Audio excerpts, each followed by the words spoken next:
Have you ever looked back at an investment decision and thought, what on earth was I thinking? Maybe you sold too early, held too long, or jumped into a hype train you didn't even believe in. The painful truth is, it probably wasn't your logic that failed you. It was your psychology. In his brilliant and deeply human book, The Behavioral Investor, psychologist and finance expert Dr. Daniel Crosby reveals a shocking truth. The market doesn't destroy most investors. Their minds do. This book isn't about stock tips or magic formulas. It's about how to master yourself in a world that constantly tests your patience, ego, and emotions. It's both scientific and spiritual, showing how your brain, biology, and beliefs quietly dictate your financial destiny. By the end of this video, you won't just think differently about money, you'll feel differently about it. Because once you understand your behavior, you finally understand your wealth. Lesson 1. The enemy within, why we're wired to lose money. The market isn't your opponent, your biology is. Crosby starts by explaining that the human brain evolved for survival, not success. Our ancestors avoided lions, not losses. We're programmed to react, fast, emotionally, and often irrationally. So when markets fall, our brain screams danger, even though volatility isn't a tiger, it's just part of the game. Our biology wants safety, but investing rewards courage. Crosby says this mismatch between ancient instincts and modern markets explains why most investors underperform the very funds they invest in. Viewpoint. During the 2008 crisis, investors panicked and sold at record lows. Those who stayed, who fought their instincts, saw their portfolios double or triple over the next decade. The lesson? Your ancient brain doesn't understand Wall Street, but you can train it. Lesson 2. Ego, the illusion of control. The moment you believe you're smarter than the market, it's already proving you wrong.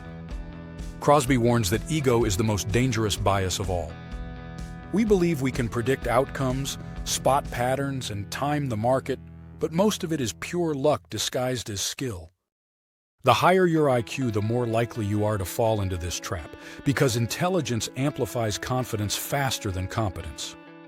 He quotes behavioral data showing that frequent traders, the ones sure of their picks, consistently earn less than those who do almost nothing. Viewpoint. Think about every market bubble, from dot-coms to meme stocks. People didn't lose because they were ignorant, they lost because they were certain.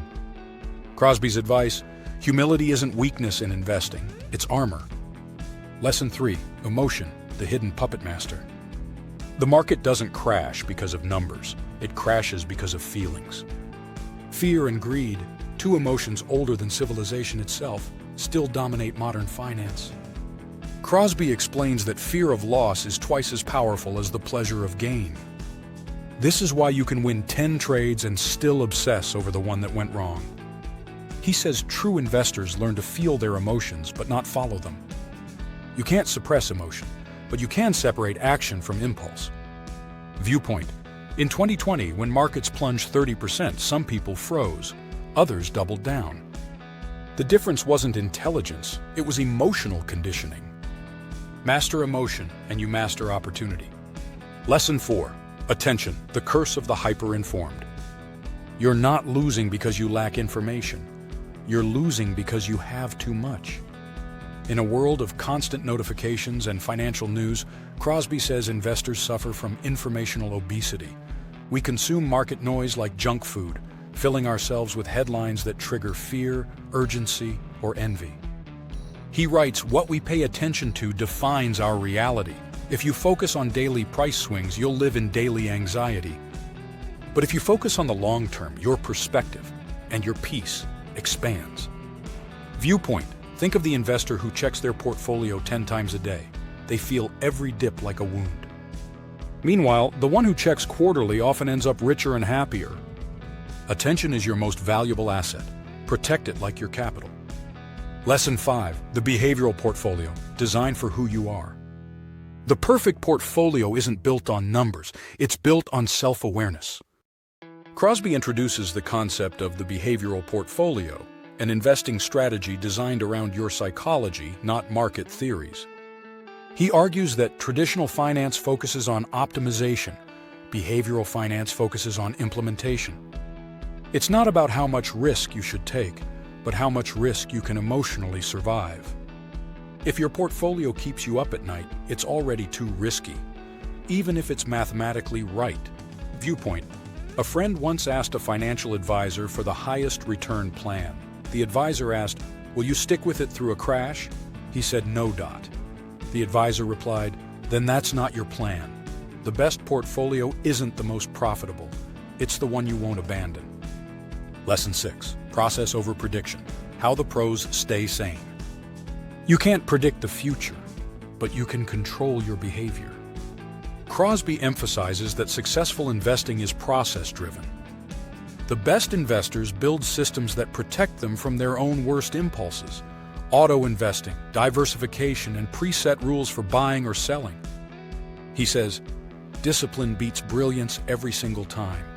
The goal isn't to know the future. It's to thrive despite not knowing it. Viewpoint. Legendary investor Ray Dalio built algorithms to make decisions without emotion. Why? Because he knows humans crumble under pressure, but systems don't. In investing, consistency beats prediction, always. Lesson 7. Wealth and well-being, the mindset shift that changes everything. What if money was never the goal, but a mirror? Crosby closes the book with a deep truth. Investing isn't just a financial act, it's a psychological and spiritual one. Your portfolio reflects your beliefs about security, freedom, and enough. He argues that until you define what enough means, no amount will ever feel satisfying.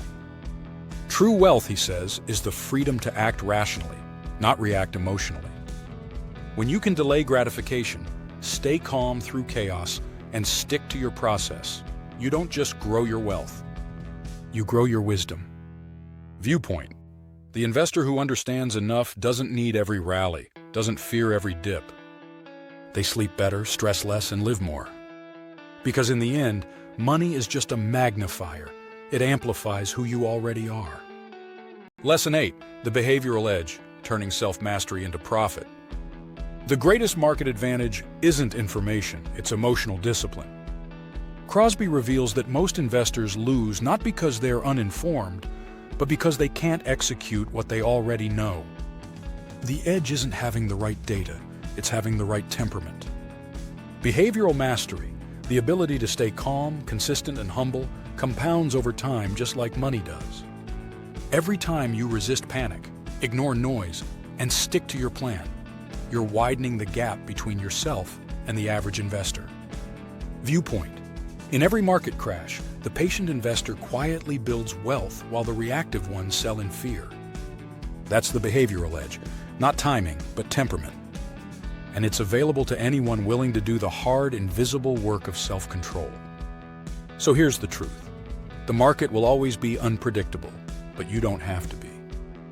Daniel Crosby's The Behavioral Investor teaches us that wealth isn't earned just through knowledge. It's protected through self-awareness. If you can master your ego, your emotions, and your attention, then no market crash, no panic headline, no FOMO trend can take that mastery from you. But I'd love to hear from you. Have you ever made an investment decision purely out of emotion or pride? What did you learn from it? Share your story in the comments. Your honesty might help someone else see themselves more clearly. And if you enjoyed this deep dive, check out other life-changing summaries here on the summary shelf, where we turn powerful books into actionable wisdom. Hit that like, subscribe, and notification bell, because the next summary might just change the way you think. Not just about money, but about yourself.